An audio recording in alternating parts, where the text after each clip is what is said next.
ಇನ್ನು ಲೋಕಸಭೆ ಎಲೆಕ್ಷನ್ ಹತ್ತಿರ ಬರ್ತಾ ಇದೆ. ಈ ನಿಟ್ಟಿನಲ್ಲಿ ನಾಯಕರು ಟೆಂಪಲ್ ರನ್ ಮಾಡ್ತಾ ಇರುವಂತದ್ದು. ಅದರಲ್ಲೂ ಪ್ರಮುಖವಾಗಿ ಮಾಜಿ ಮುಖ್ಯಮಂತ್ರಿಗಳಾದಂತಹ ಎಚ್.ಡಿ. ಕುಮಾರಸ್ವಾಮಿ ಅವರು ಟೆಂಪಲ್ ರನ್ ನಡೆಸಿದ್ದಾರೆ. ಲೋಕಸಭೆ ಎಲೆಕ್ಷನ್ ಹೊತ್ತಲ್ಲೇ ದಳಪತಿ ಟೆಂಪಲ್ ರನ್ ನಡೆದಿದೆ.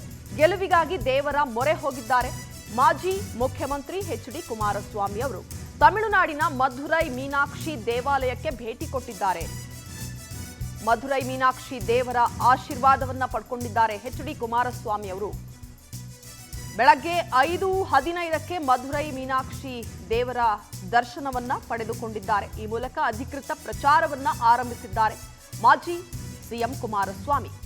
ವಿಧಾನಸಭೆ ಎಲೆಕ್ಷನ್ ವೇಳೆ ಕೇರಳದ ದೇಗುಲಕ್ಕೆ ಭೇಟಿ ಕೊಟ್ಟಿದ್ರು. ಈಗ ಲೋಕಸಭೆ ಎಲೆಕ್ಷನ್ ಇನ್ನೇನು ಕೆಲವು ದಿನಗಳು ಮಾತ್ರ ಬಾಕಿ ಇರುವಂತದ್ದು. ಕೇರಳದ ಭಗವತಿ ದೇವಾಲಯಕ್ಕೆ ಹೋಗಿದ್ರು. ಆ ಸಂದರ್ಭದಲ್ಲಿ ಕುಮಾರಸ್ವಾಮಿ ಅವರು ಈಗ ಮಧುರೈ ಮೀನಾಕ್ಷಿ ದರ್ಶನವನ್ನ ಪಡೆದು ಪ್ರಚಾರವನ್ನ ಅಧಿಕೃತವಾಗಿ ಶುರು ಮಾಡೋದಕ್ಕೆ ರೆಡಿಯಾಗಿದ್ದಾರೆ. ಲೋಕಸಭೆ ಎಲೆಕ್ಷನ್ ಹೊತ್ತಲ್ಲಿ ಮಾಜಿ ಮುಖ್ಯಮಂತ್ರಿಗಳಾದಂತಹ ಎಚ್.ಡಿ. ಕುಮಾರಸ್ವಾಮಿ ಅವರು ದೇವರ ಮೊರೆ ಹೋಗಿದ್ದಾರೆ. ದೇವರ ದರ್ಶನ ಪಡೆದ ಬಳಿಕ ಅಧಿಕೃತವಾಗಿ ತಮ್ಮ ಪ್ರಚಾರ ಕಾರ್ಯವನ್ನ ಶುರು ಮಾಡಲಿದ್ದಾರೆ. ತಮ್ಮ ಆರೋಗ್ಯ ಸರಿ ಇಲ್ಲ, ಇತ್ತೀಚೆಗಷ್ಟೇ ಆಪರೇಷನ್ ಕೂಡ ಆಯಿತು. ಈ ನಿಟ್ಟಿನಲ್ಲಿ ಸ್ವಲ್ಪ ತಡವಾಗಿ ತಮ್ಮ ಪ್ರಚಾರ ಕಾರ್ಯವನ್ನ ಆರಂಭ ಮಾಡ್ತಿದ್ದಾರೆ, ಅಧಿಕೃತವಾಗಿ ಆರಂಭ ಮಾಡ್ತಾ ಇರುವಂಥದ್ದು. ಈ ಹಿನ್ನೆಲೆಯಲ್ಲಿ ದೇವರ ಮೊರೆ ಹೋಗಿ ದೇವರ ದರ್ಶನವನ್ನ ಪಡೆದ ಬಳಿಕ ತಮ್ಮ ಪ್ರಚಾರಕ್ಕೆ ಅಧಿಕೃತವಾಗಿ ಚಾಲನೆಯನ್ನ ಕೊಡಲಿದ್ದಾರೆ ಮಾಜಿ ಮುಖ್ಯಮಂತ್ರಿಗಳಾದಂತಹ ಎಚ್.ಡಿ. ಕುಮಾರಸ್ವಾಮಿ ಅವರು. ಇಲ್ಲಿವರೆಗೂ ಆ ಕ್ಷೇತ್ರದಲ್ಲಿ ಸ್ವಲ್ಪ ಮಟ್ಟಿನ ಗೊಂದಲ ಇತ್ತು.